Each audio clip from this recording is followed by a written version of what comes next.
Hello everyone, welcome back to Edu for IGNOU and you SOL. जैसा कि आप सभी को पता है, हम इस चैनल पर पर्टिकुलरली इग्नू और एसओएल के स्टूडेंट्स के लिए और ड्यू के स्टूडेंट्स के लिए प्रीवियस ईयर क्वेश्चन पेपर के सॉल्यूशन को प्रोवाइड कराते हैं, जो आपके एग्जाम पॉइंट ऑफ व्यू से बहुत ज्यादा इंपॉर्टेंट होते हैं।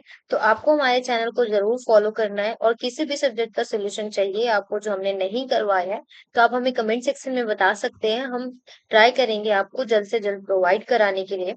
तो आज की वीडियो बहुत इंपॉर्टेंट होने वाली है, बिकॉज इस वीडियो में हम इग्नू के स्टूडेंट्स के लिए देखने जा रहे हैं मैनेजिंग ह्यूमन रिसोर्सेज, जिसका सब्जेक्ट कोड होने वाला है बीपीसीएस 187। सो आई होप ये वीडियो आपके लिए हेल्पफुल होगी। तो चलिए स्टार्ट करते हैं।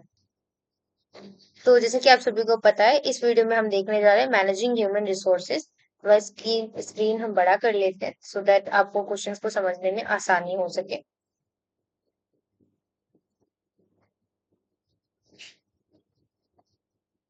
तो सबसे पहला इम्पोर्टेंट और रिपीटेड क्वेश्चन आपके एग्जाम में आया था, वो था हमारा, जिसमें आपको एक्सप्लेन करना था नेचर, स्कोप और ऑब्जेक्टिव ऑफ ह्यूमन रिसोर्सेज। और अगर आपने पढ़ा होगा बुक इग्नू की, तो उसमें आपने देखा होगा फर्स्ट आपके बुक का भी टॉपिक यही है, और यही एक क्वेश्चन भी आया था एग्जाम में। तो इस वजह से आप देख सकते हैं कि इग्नू के बुक्स का और प्रीवियस क्वेश्चन पेपर का कितना ज्यादा आपस में कनेक्शन है, और ये कितने ज्यादा इंपॉर्टेंट है। ठीक है, तो इस तरीके से आप बता सकते हैं कि ह्यूमन रिसोर्सेज मैनेजमेंट जो है बेसिकली वो फोकस करते हैं कि मैनेज करना पीपल को विद इन एन ऑर्गेनाइजेशन। किसी ऑर्गेनाइजेशन के अंदर कितनी भी सारी चीजें, आपको पता है कि ऑर्गेनाइजेशन में कितनी सारी चीजें हो रही है, तो या ऑर्गेनाइजेशन देख लीजिए, या कोई कंपनी हो गई, उसमें कभी कोई जॉब न्यू लग रहा होता है, कोई रिक्रूटमेंट आ रही होती है, कोई ट्रेनिंग देना होता है, परफॉर्मेंस देखना होता है। तो ये सारी चीजें जो है एचआरएम के अंदर होती है, ह्यूमन रिसोर्स मैनेजमेंट जो होते हैं उनकी इन्वॉल्वमेंट होती है इसमें। तो इन सारी चीजों को मैनेज करना इनकी रिस्पॉन्सिबिलिटीज होती है। ठीक है, और स्कोप की अगर हम बात करें, तो जो एचआरएम होते हैं वो बहुत ही ज्यादा वाइड रेंज में एक्टिविटीज करते हैं, जैसे कि वर्क फोर्स प्लानिंग करना, जॉब की एनालिसिस करना, एम्प्लॉय जो है उनका सिलेक्शन कैसे होगा, कौन आएगा कौन नहीं जाएगा, ट्रेनिंग कैसे होगी, डेवलपमेंट कैसे होगा, इन सभी चीजों को इंश्योर करना, ये एचआरएम के अंदर ही आता है। ठीक है, और अगर हम ऑब्जेक्टिव की बात करें एचआरएम की, ह्यूमन रिसोर्स मैनेजमेंट की, तो ये इंक्लूड करता है ensuring the right people are in the right jobs, मतलब सही लोगों का सही जॉब में होना। ये इंश्योर कौन करता है? ये भी एचआरएम टीम की ही रिस्पॉन्सिबिलिटी होती है, जिसकी वजह से वो इम्प्लॉयज को स्किल्स के और परफॉर्मेंस के बिहाफ पे वो सेटिस्फेक्शन और मोटिवेशन के साथ फोस्टर करते हैं गुड एम्प्लॉयर को फॉर द जॉब रोल। ठीक है, तो कुछ इस तरीके से आप इस क्वेश्चन का आंसर लिख सकते हैं। इसमें आप अपना थोड़ा भी अपनी तरफ से भी वर्ड्स को एड ऑन करिएगा, सो दैट ये आंसर और भी ज्यादा अट्रैक्टिव देखने को लगे। नेक्स्ट क्वेश्चन जो आपके एग्जाम में के प्रीवियस क्वेश्चन पेपर में सबसे ज्यादा रिपीटेड था, आपको किसी न किसी क्वेश्चन पेपर में देखने को मिल जाएगा, वो था describe the various functions of HRM.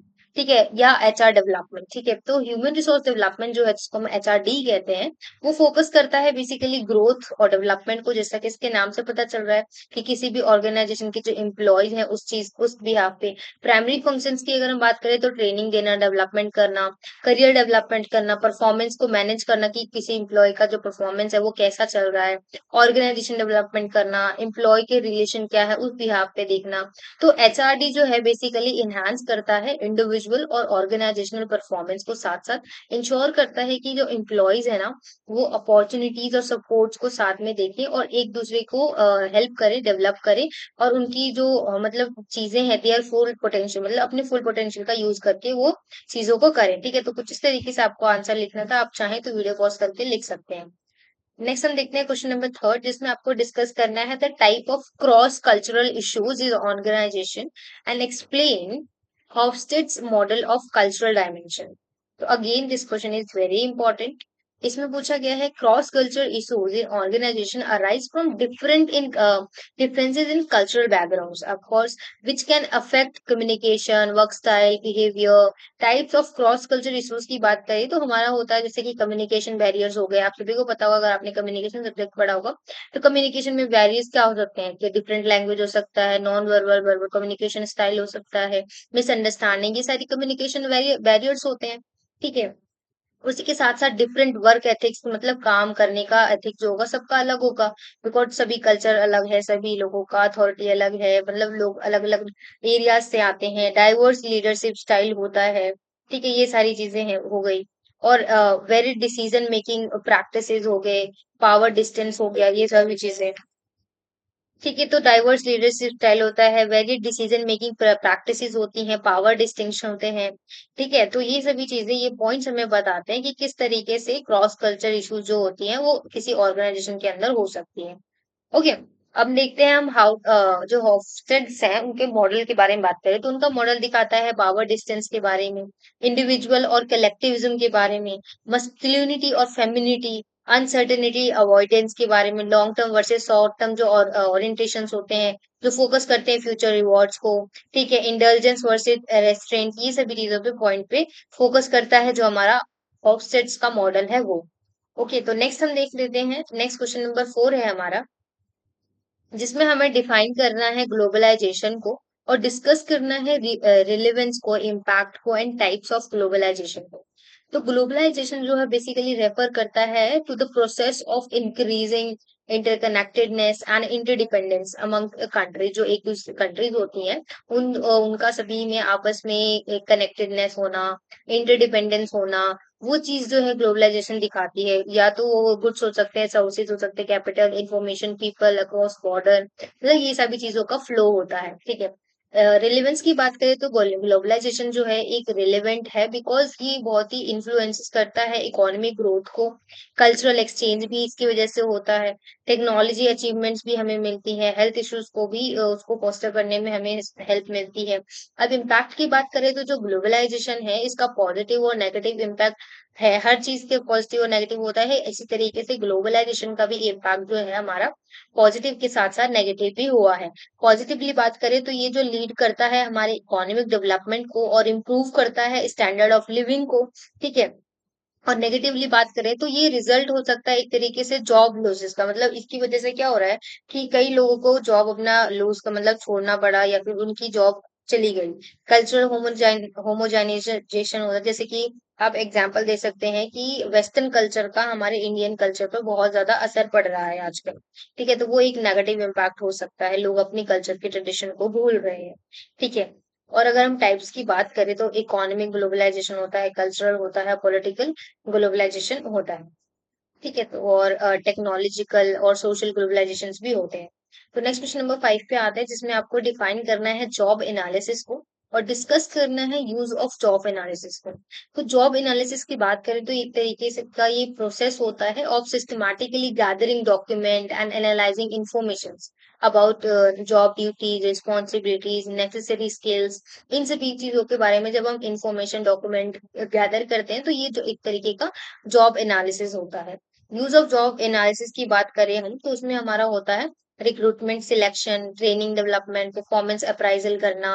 ठीक है, कंपेंसेशन मैनेजमेंट करना, career development, legal applications, job design करना और रेडिजाइजेशन। ठीक है, तो इस तरीके से इसका आंसर आपको लिखना था। नेक्स्ट क्वेश्चन पे आते हैं हम, जिसका क्वेश्चन नंबर 6 है हमारा, जिसमें आपको डिस्कस करना है cognitive method of training and development. तो कॉग्निटिव मेथड की बात करें ट्रेनिंग और डेवलपमेंट पे तो ये फोकस करता है improving of employees knowledge and understanding को। टाइप्स ऑफ कॉग्निटिव मेथड्स की बात करें तो हमारा लेक्चर्स हो गए, डिस्कशन हो गया, ई लर्निंग जिसको हम ऑनलाइन कोर्सेज या मॉड्यूल्स भी कहते हैं, आजकल ये बहुत ज्यादा फेमस हो रहे हैं और चलन में भी हैं। ठीक है, केस स्टडीज, सिमुलेशन हो गया, रोल प्लेइंग हो गया, वर्कशॉप्स करना, वर्कशॉप भी आजकल बहुत चलन में है। ठीक है, ये सभी चीजें आप यहाँ पे डिस्क्राइब कर सकते हैं। बेनिफिट ऑफ कॉग्निटिव मेथड्स की बात करें तो इसमें क्या है कि इनहांस होता है नॉलेज हमारा, जिससे क्या होता है कि इम्प्रूव होती है अंडरस्टैंडिंग और कॉन्सेप्ट और थ्योरीज बिल्डिंग होती है, प्रॉब्लम सॉल्विंग स्किल जो है वो भी डेवलप होता है, फ्लेक्सिबिलिटी होती है। ठीक है, कॉस्ट इफेक्टिवनेस आता है। तो कॉग्निटिव ट्रेनिंग मेथड जो है बेसिकली एक एसेंशियल है for developing employees intellectual capabilities and preparing them to handle complex task and challenges in the workplace.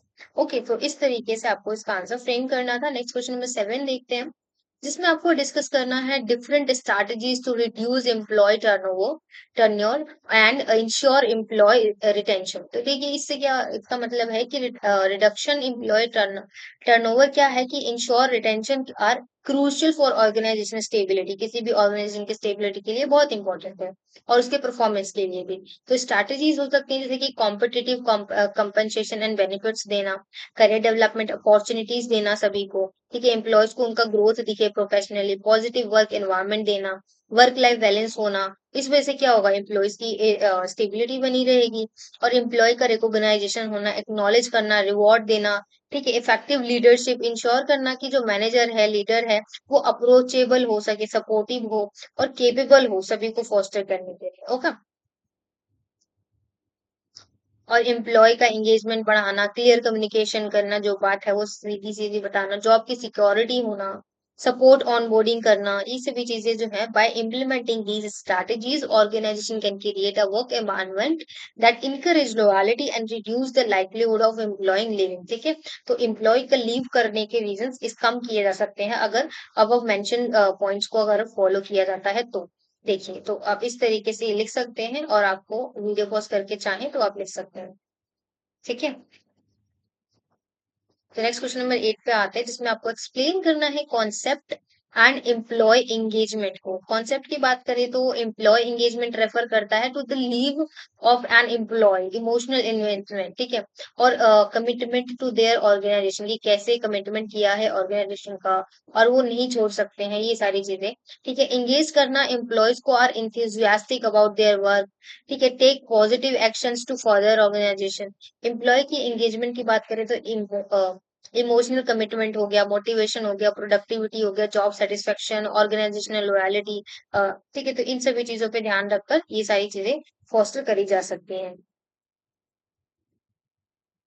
Next question number 9 पे आते हैं, define strategies strategic HRM, discuss the function of human resource management. तो अगर हम HRM की बात करें तो स्ट्रैटेजिक ह्यूमन रिसोर्स मैनेजमेंट जो होता है वो इन्वॉल्व करता है, अलाइन करता है एचआर की पॉलिसीज को, प्रैक्टिसेस को with the strategic goals of the organization, और साथ ही साथ ये इंश्योर करता है द वर्क स्पेस कैपेबिलिटीज और बिहेवियर सपोर्ट को the overall mission and vision of the company, ठीक है। फंक्शन ऑफ एचआरएम की बात करें तो recruitment and selection, training and development, performance management, compensation and benefit, employee relation, compliance, health safety, ये सारी पॉइंट्स आपको मोस्टली क्वेश्चन में रिपीट करते हुए दिख जाएंगे, ठीक है। तो आपको यही पॉइंट्स को ध्यान में रखते हुए अपने आंसर्स को फ्रेम कर लेना है। नेक्स्ट क्वेश्चन नंबर 10 देखिए जिसमें आपको सेक्सुअल हरासमेंट बतानी है इन ऑर्गेनाइजेशन और इसके क्या रूल्स एंड रेगुलेशंस है उसके बारे में आपको यहाँ पे बता देना है। तो सेक्सुअल हरासमेंट की बात करें किसी ऑर्गेनाइजेशन के अंदर तो इन्वॉल्व करता है अनवांटेड सेक्सुअल एडवांसमेंट, एडवांस हो गया, ठीक है, मतलब सेक्सुअली अगर किसी को हरास किया जाता है, रिक्वेस्ट किया जा सकता है फॉर सेक्सुअल फेवर, ठीक है, and other verbal physical harassment, ये क्या है, ये सभी सेक्सुअल है इन नेचर।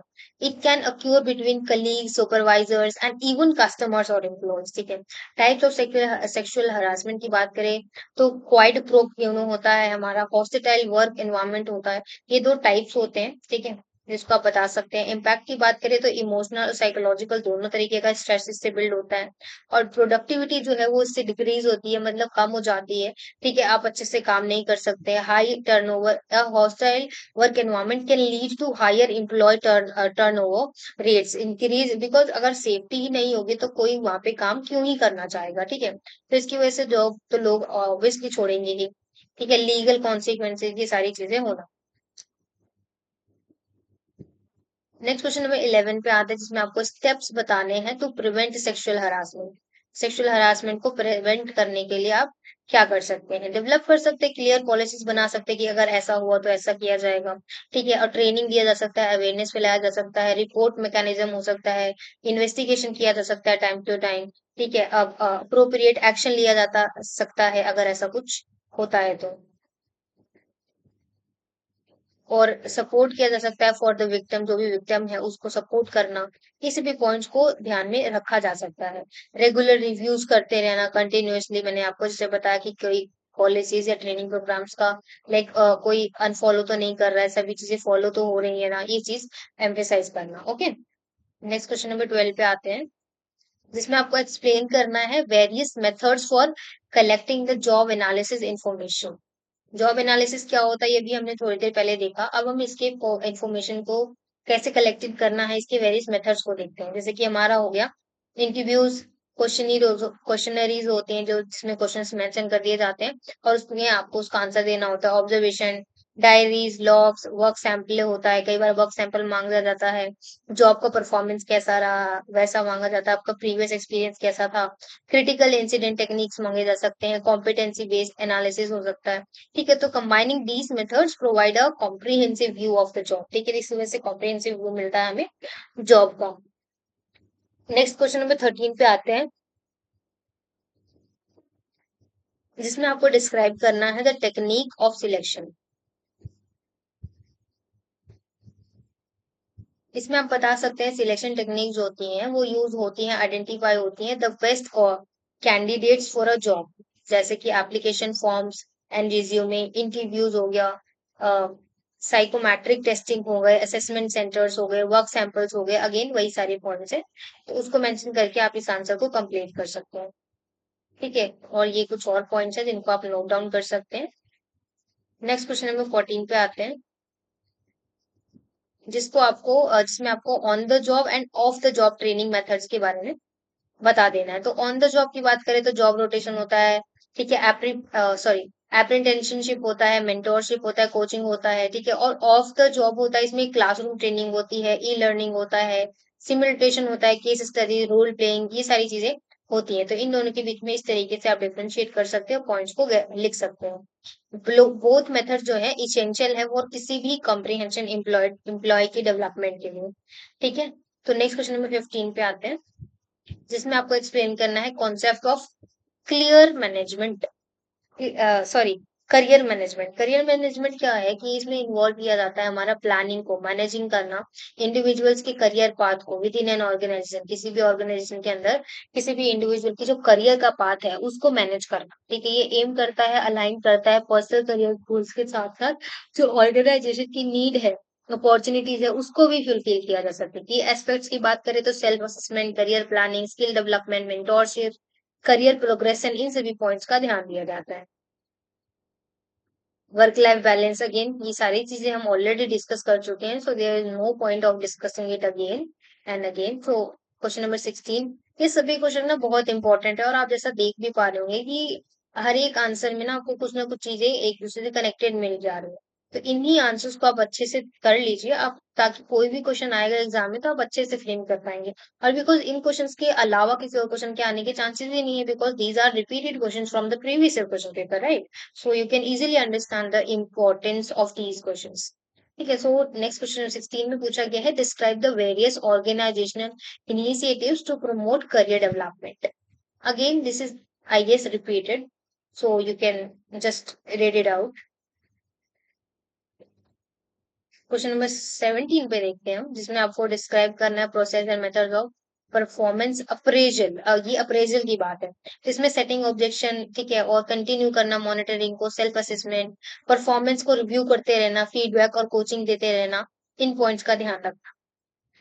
ठीक है, उसका मेथड्स आप कुछ इस तरीके से बता सकते हैं, रेटिंग स्केल हो सकता है, 360 डिग्री फीडबैक हो सकता है, मैनेजमेंट बाय ऑब्जेक्टिव्स हो सकता है, बिहेवियरल चेकलिस्ट हो सकता है, नैरेटिव मेथड्स हो सकते हैं। ठीक है, तो कुछ इस तरीके से आप उसको एक्सप्लेन कर सकते हैं। तो next question number 18, explain work place hazards and describe the ways to prevent them. Work place hazards basically होते हैं पोटेंशियल सोर्सेज ऑफ हार्म और adverse health effects in the work place. Physical hazards हो गए, chemical, biological, ergonomic hazard, ये क्या होता है, arise होता है from the poor work station design, preventing movements and improving lifting techniques. ठीक है, इसकी वजह से ये चीज जो होती है बिल्ड होती है या अराइज होती है। साइकोलॉजिकल हजार्ड्स होते हैं, ठीक है, इसको प्रिवेंट करने के कुछ पॉइंट्स हो सकते हैं, जैसे कि रिस्क असेसमेंट किया जा सकता है, रेगुलरली कंडक्ट किया जा सकता है रिस्क असेसमेंट को, ट्रेनिंग और एजुकेशन दिया जा सकता है, पर्सनल प्रोटेक्शन इक्विपमेंट दिया जा सकता है, सेल्फ वर्क प्रैक्टिसेस दी जा सकती हैं, इमरजेंसी पर प्रेफरेंस दिया जा सकता है, हेल्थ एंड सेफ्टी पॉलिसीज हो सकते हैं, इकोनॉमिक डिजाइन हो सकता है जिसमें वर्क स्टेशन जो है और जो टास्क है उसको रिड्यूस करके इकोनॉमिक रिस्क को और जो प्रिवेंट करके हम मस्कुलेटल डिसऑर्डर बना सकते हैं। ठीक है, तो कुछ इस तरीके से इस क्वेश्चन का आपको आंसर फ्रेम करना था। ठीक है, तो आप इस तरीके से लिख सकते हैं, देखिए वीडियो पॉज करके। तो यहाँ पे वीडियो कंप्लीट होती है। आई होप आपको सारे क्वेश्चन समझ में आए होंगे। अगर इसके अलावा किसी और सब्जेक्ट का अगर आपको सोल्यूशन चाहिए तो you can do write in the comment section. तो यहाँ तक की वीडियो देखने के लिए thank you so much and don't forget to like and subscribe. Thank you.